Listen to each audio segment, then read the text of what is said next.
السلام عليكم ورحمة الله وبركاته. ازيكم يا حبايبي؟ عاملين ايه؟ وحشتوني جدا جدا جدا. النهارده وصفتنا حبايبي سهلة وجميلة وبسيطة، وموجودة مكوناتها موجودة في كل بيت. هنتكلم عن الزنجر او عن الستريبسس فراخ. وقبل ما نبدأ وصفتنا حبايبي هنسمي ونصلي على الرسول عليه الصلاة والسلام. وهنقول انا اول حاجة بجيب صدرين فرخة من عند الفرارجي كده، حاجة مش غالية وبسيطة وموجودة في السوق وفي كل مكان. وزي ما انتوا شايفين معانا بعد ما غسلناهم ونضفناهم، انا جايبه صدر واحد وقسمته على جزئين، بقطعه صغير خالص كده، لا هو تخين ولا هو رفيع، عشان يستوي معايا ما يبقاش ياخد وقت في السوا وما يطلعش ني. كمان انا بقسم الصدر نصين على جزئين، ما بقطعوش رفيع خالص، وبالطريقه دي زي ما انتوا شايفيني بقطعه حاجات من المستطيله كده بالطريقه ديت. ممكن بالورب، ممكن بالطول، بالطريقه اللي تعجبكم. المهم ما يبقاش لا تخين ولا رفيع زي ما اتفقنا. بعد ما قطعته كده تمام، احنا بنجيب ايه بقى؟ ندخل على التتبيله بتاعتنا. اول حاجه عندنا احنا بنحط التوابل: ملح، فلفل اسود، بابريكا، زعتر، كركم. بنجيب كوبايه الا ربع ميه وعلى الوصفه دي، ونقلبهم كويس جدا زي ما حضراتكم شايفين. وبعدين بنزل بالفراخ بتاعتي، الصوابع بتاعتي اللي قطعناها دي واحده واحده كده، بنزلهم بحيث ان كلهم يشربوا من التتبيله. وبنسيبهم حبايبي في التتبيله دي اقل حاجه ساعتين. المفروض انا بقول لكم اهو زي ما انتم شايفين اقل حاجه ساعتين. يا سلام بقى لو انت عاملاها من بالليل وحطاها في التلاجة، طبعا بتبقى بتشرب من التتبيله وتبقى جميله جدا. وبقفل عليها بالاسترتش كده حبايبي واسيبها. انا بالنسبه لي سبتها 4 ساعات، بس هو المفروض اقل حاجه ساعتين. وبعد ساعتين حبايبي، او بالنسبه لي انا بعد 4 ساعات، انا بطلعها، بجيب التتبيله بتاعتي. بسم الله ما شاء الله، بص اتشربت ازاي ولونها اتغير. وبركنها دلوقتي، وبجيب كوبايه ونص دقيق، او من كوبايه ونص لكوبايتين دقيق، وعليهم 3 معالق نشا. ونفس التتبيله حبايبي اللي انا حطيتها في تتبيله الفراخ، الخلطه الاولى انا بعملها في الخلطه التانية مع الدقيق. وبنقلبهم كويس قوي كده. اهم حاجه يا حبايبي خدوا بالكم الملح، احنا حطينا ملح في التتبيله الاولى وملح في التتبيله التانية، ففي المرتين في كلتا الحالتين احنا هنحاول نخفف ايدينا في الملح شويه. وعندي ميه بتلج هنا يا قلبي. بناخد التتبيله الفراخ بتاعتنا كده وننزل بيها في الدقيق. تمام، تاخد تتبيله كده، تاخد حبه دقيق اول طبقه، وبحاول اخليها تاخد على قد ما تقدر تتشرب من الدقيق.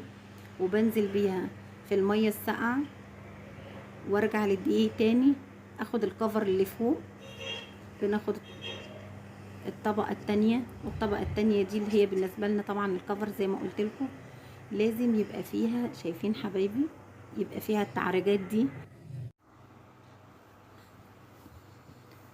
بعد ما عملنا الكفر حبايبي، احنا كلنا اهو، هعمل معاكم واحده واتنين وتلاته كمان على قد ما بنقدر. ما ننزلش في الدقيق كميه كتير، ما ننزلش كميه كبيره، ما ننزلش كام واحده يعني، بالكتير او 2 4. وبنزل في الميه وارجع في الدقيق كمان مره زي ما اتفقنا، عشان نعمل الطبقه التانية اللي هي الكفر اللي هي الكفر بتاعتها. تمام،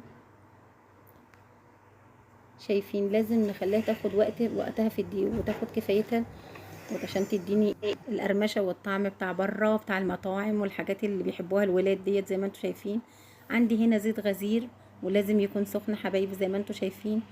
احط 2 3 4 مش اكتر من كده. تمام، بتبتدي طبعا ايه اول حاجه بتسقط في الزيت تحت، شايفين؟ واول ما بتبتدي تطلع بتبتدي تقب فوق. خلاص هي كده احمرت، ما بتاخدش وقت، بتاخد من دقيقتين ل3 مش اكتر من كده. شايفين اللون؟ شايفين الجمال والحلاوه؟ بصوا حبايبي بعد ما خلصت الكميه كلها، شايفين طالعه جميله ازاي؟ حاجه كده يحبها الاطفال مش عايزه اقول لكم. وطبعا حبايبي مش هينفع ناكلها لوحدها، تمام، ومش هننفع عشان خاطر الاطفال بالذات مش هينفع ناكلها جنب اي حاجه، لا رز ولا مكرونه. هنعمل جنبها ايه؟ هنعمل جنبها صوص الجبنه التركي. عندي هنا 4 معالق سمنه صغيرين، وعندي معلقه واحده بس دقيق بنزل بيها في السمنه واشوحها، مش لازم تصفر، مش لازم تتلون. بنزل حبايبي بنص لتر لبن واقلب عشان بس ما تكلكعش معايا. بفضل اقلب. بنعملها زي البشاميل بالظبط، كانك بتعملي البشاميل بتاع المكرونه.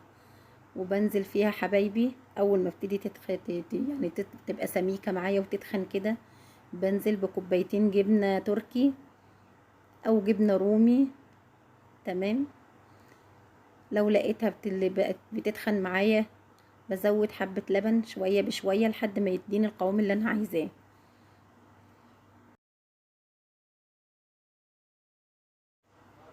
وعشان تتلون حبايبي وتديني نفس اللون اللي هو احنا بنشوفه في المطاعم، انا بحط معلقتين كركم. بس انا عشان بحب طعم الكاري قوي في الجبن، انا حطيت نص معلقه كاري. انا بحب الكاري في كل يعني معظم اكلاتي لازم يبقى فيها كاري. شايفين اللون؟ شايفين الجمال؟ ولا احسن مطعم يعرف يعمل كده. وحاجتنا في بيتنا رخيصه وموجوده في كل مطبخ وموجوده في كل بيت، وحاجه يحبوها الولاد وما يطلعوش ياكلوا بره. بسم الله ما شاء الله، وبألف هنا وشفا، وربنا يحسن ما بين ايديكم يا رب، ويحبب اولادكم في اكلكم ويحببهم فيكم كمان وكمان. ويا رب تكون وصفتنا عجبتكم النهارده ونالت اعجابكم، واشوفكم في فيديو جديد ووصفه جديده، والسلام عليكم ورحمه الله وبركاته.